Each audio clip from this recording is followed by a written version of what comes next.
project is to jazz up our boring little basic bathroom sink. This thing's was the original sink that we found all dirty and gross when we first got this place and started working on it. But anyway, we have been able to clean it up somewhat, but it just needs a little pizzazz.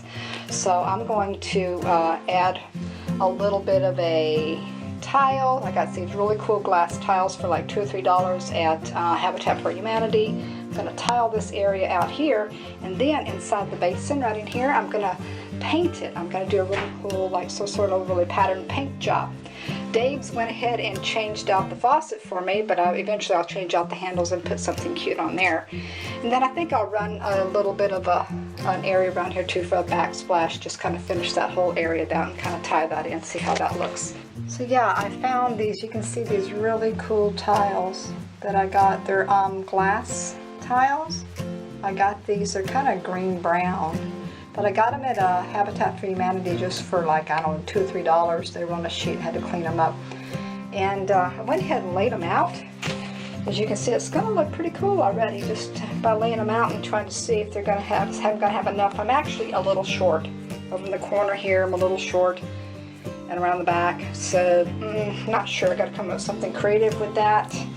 And of course I don't have enough for my backsplash, which is what I was wanting to do. So maybe I can try to find something that will come close to it if I go to the store and look. So anyway, but I did lay them out and see that it is going to be a nice effect, and especially when the basin is painted. So I'll take them all off again and paint the basin, at least the base coat color first, and then I'll put my tile back on and grout it out. So, okay, now that I have a general idea of how my mosaic's gonna look, I went ahead and taped off my areas here, and then I put my paint, I painted inside the basin. You can see it's a little wider than the other areas. This is actually Kiln's primer paint, and Bullseye will work too, some really good primer paint. I've painted one coat. I'm going to do a couple of coats, and then on the outside here is where I'll lay the mosaic tile, and then hopefully I got to find something for the backsplash too. But yeah, that's pretty much all there is to it. I know there's a lot of plastic paints that are on the market you could probably use, but I think with putting the Kilns on, the primer, and then my decorative paint that I'm going to use, and then sealing it up really good, that should hold it up pretty darn good. So see what happens next. Stay tuned for the paint job. Well, I went ahead and put my first coat of paint in the basin. I decided to paint the basin before I did the mosaic, get it out of the way. As you can see, even just putting this first coat in, it's kind of different. It's actually kind of cool in a sense, but I chose to go with metallics. I love metallics, and I'm using this little guy here. It's this is called Rich Espresso Dazzling Metallic, just an acrylic base paint. And I just used a little cosmetic sponge. You could use a brush, whatever. So I'm gonna have to put a few coats in probably to get it to the consistency or the sheen that I want. And then I'm gonna do a little design. Let me see. Kind of do like this little leaf design thing inside there. I think that might be kind of cool, just to give a little painted accent. And then at that point, I'll just finish on it with the mosaics. So, see how it all turns out.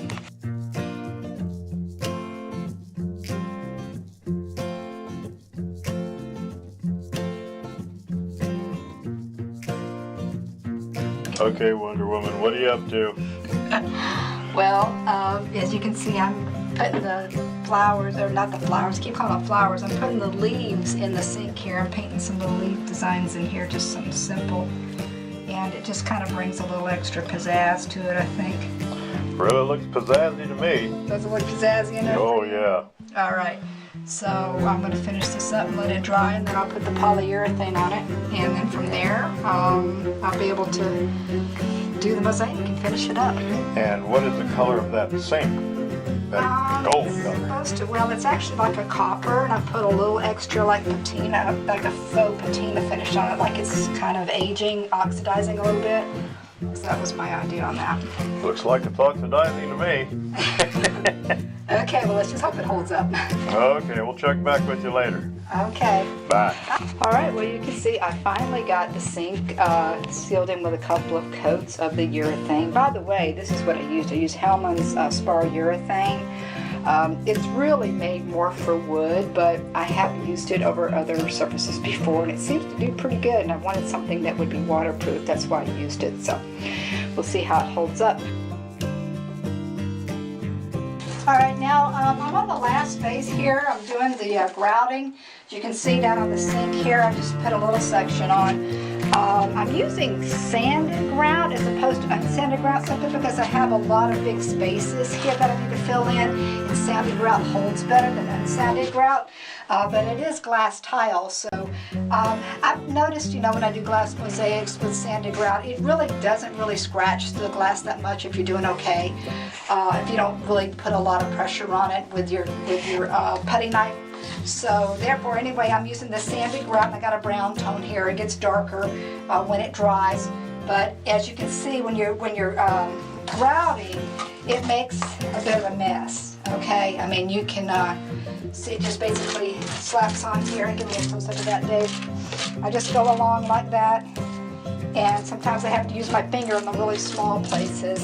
Now, I don't have a lip edge on this, so I'm actually having to go along the edge like that. And of course, when I pull my tape, you don't want to wait till it's super dry because the tape can pull off some of your grout, so you want to wait till you got it to a point where it's kind of a little bit wet, and you can just pull out your tape and your edges should stay intact.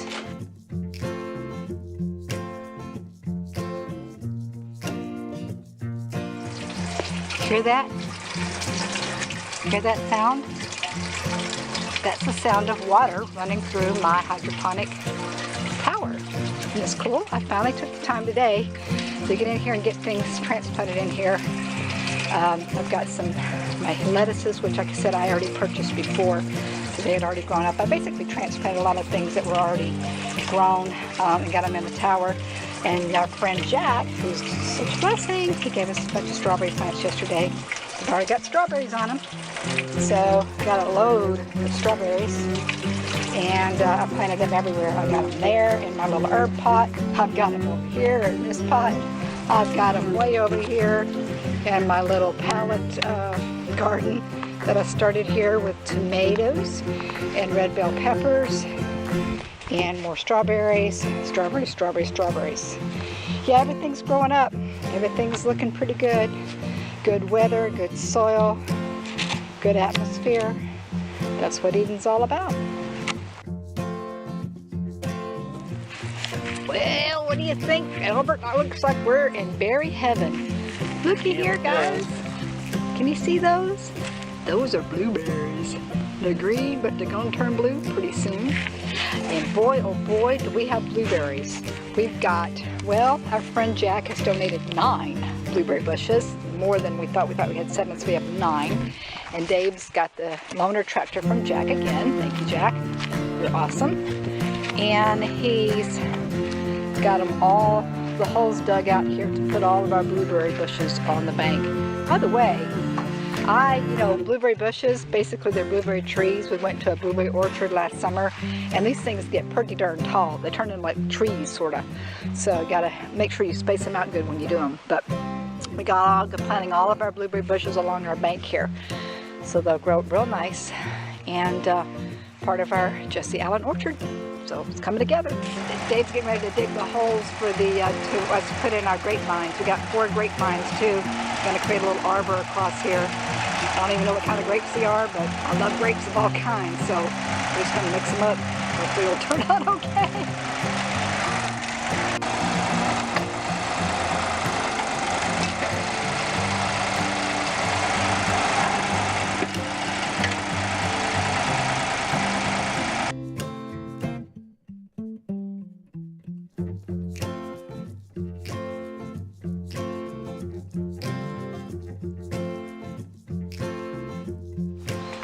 So we've got a really beautiful morning here. It's so peaceful.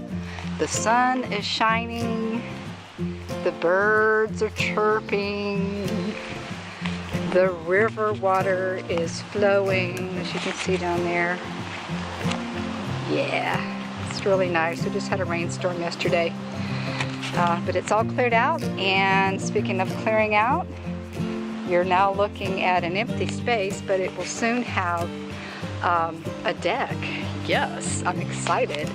I've commissioned the guys and begged and pleaded and honeydewed with them, and they're going to put in a deck here for us to be able to prepare for our creative camping weekend, but also just to have it on a regular basis. I'll definitely spend a lot of time out here stretching and reading and maybe doing some art, and it'll be just a gathering spot for the future. So anyway, yeah, this is down right by the water, so we're going to have this beautiful space. We'll clear out all the weeds and whatnot and get it looking nice, and have a great big huge 16 by 16 deck by the water. Whoa, yeah, baby, look at this. They got a good start on the deck already. This is one day's work. Said it'll be done tomorrow, which is really cool. You get 3 guys on the job and things go a lot quicker. I'm so excited. This is going to be a nice sized deck. And like I said, it's right on there by the water. We're going to get it cleared up here and raise it up and put some steps on it. Ooh, it's going to be nice. It's going to be one of my new hangouts. So who did the majority of the work? This is Lance's ingenuity, right? I did most of the work. Yeah, that's what I He figured. watched a lot. Yeah. No, we both did. Well, whoever did the work, it's coming to okay. It's looking We good. did it together. Yeah, it was a team effort, We right? are a little bit longer. Even Obi helped a little bit, right? He did. All right. Moral support. He's like, yeah, just on the edge, just on the edge. It's looking good, guys. Can't wait till it's done.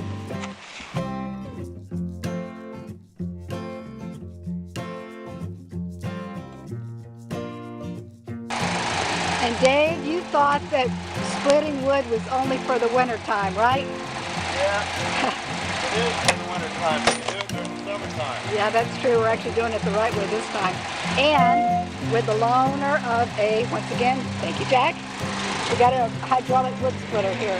The little guy David was doing by hand was okay, but this thing was the bomb. This thing just cuts through it like butter, man. Look at that. All these pieces of wood over here. Jack brought us real hardwood. It's going to be great when it comes time for the cold and have to fire up the wood burning stove again. Wow, look at that. It's pretty darn cool, man. You want to see a great big one get split? How much do you think that weighs, Dave? Probably about 80 or 100 pounds. All right, look at that big honker. Got the bugs and everything, critters. Look at that. Whee! Did that with 2 fingers. Just like that. Wow, that's pretty cool, man. That is pretty cool. Love it. Work smarter, not harder, right? Yeah. We're learning a little bit at a time. A bit at a time. Yeah. Looks like a sliced sweet potato, doesn't it? This is actually a big old log here David's been cutting on for me to make these great circles that are going to be laid down as kind of like a stone effect when we do our have our little fire pit area one day. So we're cutting them now so they can dry, and then we can polyurethane them and have them to lay in the concrete when it's time. Looking good, Dave. Nice job.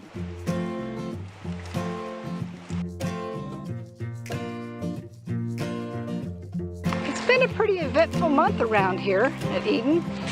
This is our new addition to the land. This is what I'm calling Barney. This is the purple bus, the big purple bus. This is Michael's.